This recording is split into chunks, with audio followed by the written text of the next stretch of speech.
Good morning. I have been getting a lot of phone calls and text messages about homeschooling, and it doesn't surprise me with the way that our current world is going that people more and more are considering homeschooling. And I think that that's exciting. I also think that it's going to pose a lot of different questions. And so, what I wanted to do was just make this quick video.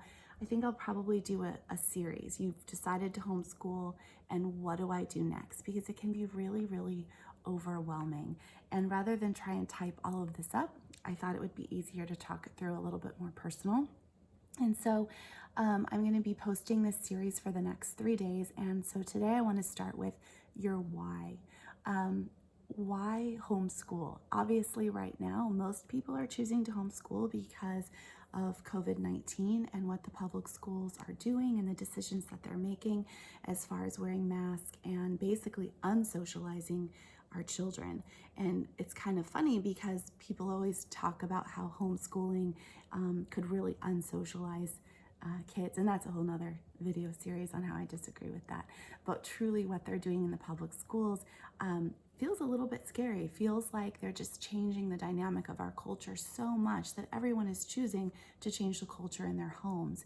And that is a big choice. It can be a little bit scary and daunting. And so I am feel very privileged to be on people's minds and asking this question on how do I homeschool and where do I start? So I just want to talk about the why. A lot of times people choose to homeschool out of fear, and that's going to be really common right now because this COVID-19 and the riots and what we're going through in our world is bringing about a lot of fear in everyone. And when we have children, we especially get fearful for our children.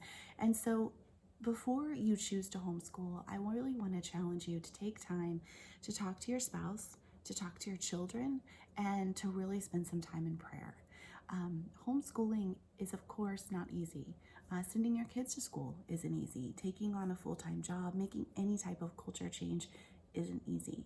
And it can be not only overwhelming, but also exciting to be looking at the curriculum and making these choices. And I mean, I love ordering books and getting curriculum in, but the day-to-day of homeschooling is difficult. And you have to know your why, because there's going to be days that you question, why in the world did I make this decision? Even though you know why you did it at the time because of COVID and how they were changing the school systems, and we have lost a lot of trust and belief in the people who make these decisions and rules for our lives. So make sure that you know that your why is founded in more than fear. I want to read to you from a book that I have been reading. It's called The Call of Wild and Free by Ainsley Armet. And it is, she's part of a Wild and Free group. She's actually the founder. And so she just wrote this book this year. And the first 10 chapters are amazing. I would suggest that anyone thinking of homeschooling gets this book and at least reads the first half of it. The second half can be a little bit overwhelming. I don't think that's what she intended as the author, but it had a lot of stuff about how she homeschools, and with homeschooling, not one person homeschools the same. And so there tends to be a lot of comparisons and, well, if she's doing it this way and her kids are happy, then I should be doing it that way. But our lives are so different that we homeschool very differently. And so the end of the book kind of made me feel like, well, if she's doing it, then I should do it, knowing that my children wouldn't homeschool the way that her children are homeschooling. And so that's why I'd say the first part of the book is just so encouraging. And she has this whole thing on know your why. So rather than me reinventing it, everything she wrote here, I could have written it. This is how strongly I feel about it. So bear with me as I just read to you this portion. She says, I have been homeschooling for nearly 10 years, and each year something causes me to question my decision. This is familiar territory for any parent, but because of our close proximity with our kids, homeschool parents are set up to reevaluate their choices constantly. The way we live and learn is so different from other people's ways that I used to have occasional moments of panic. But over the years, I have reminded myself that we brought our children home for a reason. We have nothing to prove and no one to prove it to. We have guidelines from the state, which I respect and follow because my children's education is at the top of my priorities. But a natural consequence of breaking the mold is being different. And are we okay with being different? I think will be a little less different now because of the change of our culture. But are we okay with being different? Are we okay with doing it differently than a school would do it? Because you will when you homeschool. You won't school exactly like the school is. At the end of the day, homeschooling is about relationships.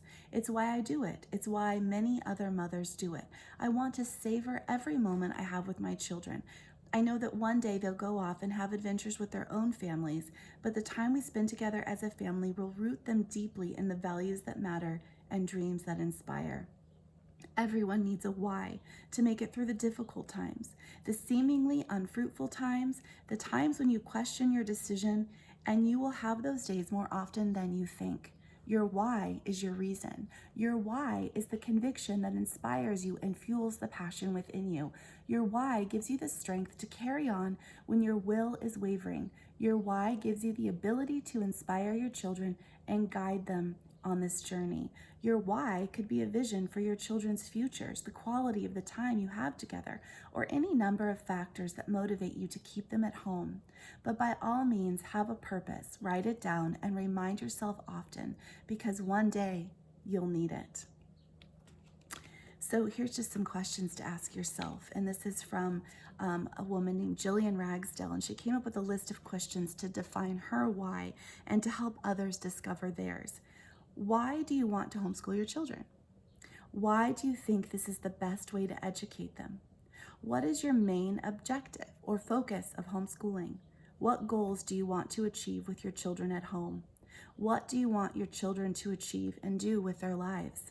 What is your overall vision for this homeschooling life?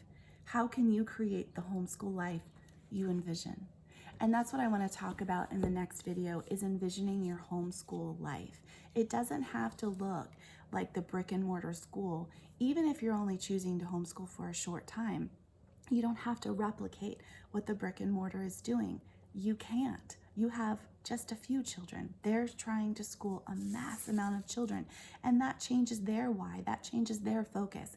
And you don't have to do that, even though you're planning on sending your child home next year. You can still homeschool and envision a time with your children, even if it's just for a short time. That can be a really wonderful time to connect with your children and to teach them the things that are important to you and your family without losing traction. And I think that finding your why will help give you confidence to do just that. So I hope that you appreciate your why and write down some goals and some reasons before you even start getting overwhelmed with all the other stuff.